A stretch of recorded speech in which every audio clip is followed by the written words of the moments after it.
If your Grand Cherokee just stops when pumping gas, then you should try this.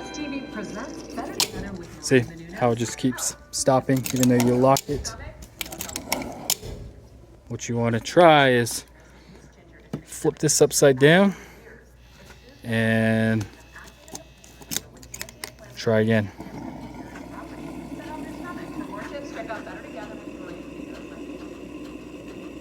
Now it's not stopping. So give that a try. Not sure. Only certain gas stations do that.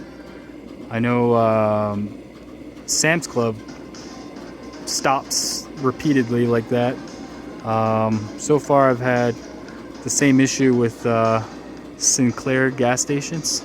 So just a tip